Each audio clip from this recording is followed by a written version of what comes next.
মার্কিন নাগরিকদের অবিলম্বে ইরান ছাড়ার নির্দেশ ট্রাম্প প্রশাসনের। ওমানের পররাষ্ট্রমন্ত্রী বদর বিন হামাদ আল বুসাইদি ওমানের রাজধানী মাসকাটে ইরান যুক্তরাষ্ট্রের মধ্যে আলোচনার আয়োজন করেন। সেখানে ডোনাল্ড ট্রাম্পের বিশেষ শান্তিদূত স্টিভ উইটকফ ও প্রেসিডেন্টের জামাতা জারেদ কুশনার উপস্থিত ছিলেন। তেহরানের পারমাণবিক কর্মসূচির ভবিষ্যৎ নিয়ে আলোচনার মধ্যেই যুক্তরাষ্ট্র তার নাগরিকদের অবিলম্বে ইরান ছাড়ার নির্দেশ দিয়েছে। ডোনাল্ড ট্রাম্পের বিশেষ শান্তিদূত স্টিভ উইটকফ আজ শুক্রবার সকালে ওমান সম্মেলনে ইরানের পররাষ্ট্রমন্ত্রী আব্বাস আরাগচির সঙ্গে দেখা করেন। গত গ্রীষ্মের ১২ দিনের সংঘাতের পর এই প্রথম দুই দেশের মধ্যে সরাসরি মুখোমুখি আলোচনা হল।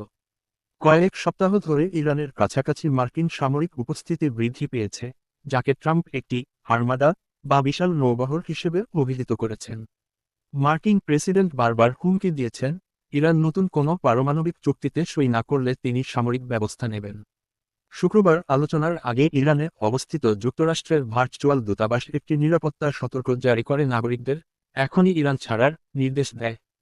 ইরানের পররাষ্ট্রমন্ত্রী আরাগচি বলেছেন, যুক্তরাষ্ট্রের অতিরিক্ত দাবি বা হঠকারিতা বিরুদ্ধে ইরান নিজেকে রক্ষা করতে প্রস্তুত। ইরানের প্রধান মিত্র চীন জানিয়েছে, তারা তেহরানের স্বার্থ রক্ষার বিষয়টিকে সমর্থন করছে। পাশাপাশি ওয়াশিংটনের একতরফা গুন্ডামি বিরোধিতা করছে। ট্রাম্পের প্রেস সেক্রেটারি ক্যারোলিন লেভিট বলেছেন, মার্কিন প্রতিনিধিদল ইরানের শূন্য পারমাণবিক সক্ষমতা বিষয়টি খতিয়ে দেখবে। বিশ্বের সবচেয়ে শক্তিশালী সামরিক বাহিনীর কমান্ডার ইন চিফ হিসেবে মার্কিন প্রেসিডেন্টের হাতে অনেক বিকল্প খোলা আছে। ওয়াশিংটনের প্রধান দাবি হচ্ছে, ইরানকে তার পারমাণবিক কর্মসূচি বন্ধ করতে হবে এবং মজুদ সমৃদ্ধ ইউরেনিয়াম নষ্ট করে ফেলতে হবে। তবে আলোচনায় তেহরানের ব্যালিস্টিক ক্ষেপণাস্ত্র এবং হামাস ও হিজবুল্লাহর মতো সশস্ত্র গোষ্ঠীগুলোকে সমর্থনের বিষয়গুলোও গুরুত্ব পাবে। ইরান সম্ভাব্য মার্কিন হামলার পাল্টা জবাব দেওয়ার হুমকির পাশাপাশি বলেছে, আলোচনার আগে কূটনীতি ব্যবহারের সুযোগ হাতছাড়া করতে চায় না তারা। সম্মেলনের আগে এই আলোচনায় আঞ্চলিক দেশগুলোকে অন্তর্ভুক্ত করা হবে কিনা তা নিয়ে মতবিরোধ ছিল। নিউ ইয়র্ক টাইমস অজ্ঞাতনামা ইরানি কর্মকর্তাদের উদ্ধৃতি দিয়ে জানিয়েছে, যুক্তরাষ্ট্র এই আলোচনা থেকে আঞ্চলিক পক্ষগুলোকে বাদ দিতে রাজি হয়েছে।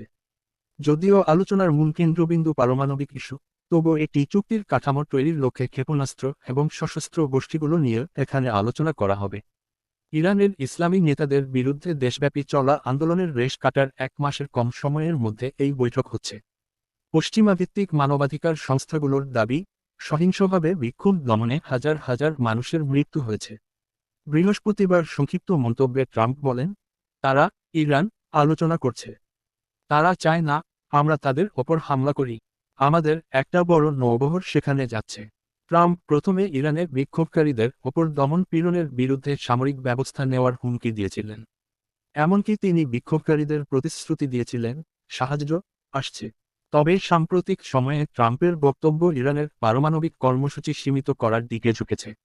ওয়াশিংটন দীর্ঘদিন ধরে আশঙ্কা করছে, ইরান পারমাণবিক বোমা তৈরির লক্ষ্য নিয়ে কাজ করছে। মার্কিন ভাইস প্রেসিডেন্ট জেডি ভান্স বলেছেন, ট্রাম্প তার সব বিকল্পই খোলা রাখবেন। ভান্স আরও বলেন, তিনি সবার সঙ্গেই কথা বলবেন, সামরিক পথ ছাড়াই লক্ষ্য অর্জনের চেষ্টা করবেন। তবে যদি তিনি মনে করেন সামরিক পদক্ষেপই একমাত্র পথ, তবে শেষ পর্যন্ত তিনি সেটিই বেছে নেবেন। ইরানের দাবি, গত বছরের জুনে যুক্তরাষ্ট্র ও ইসরায়েলের হামলার পর তাদের ইউরেনিয়াম সমৃদ্ধকরণ কর্মসূচি বন্ধ হয়ে গেছে। ধারণা করা হয়, সেই হামলায় তেহরানের পারমাণবিক স্থাপনাগুলো মারাত্মকভাবে ক্ষতিগ্রস্ত হয়েছিল। এতে তাদের কর্মসূচি কয়েক বছর পিছিয়ে গিয়েছে।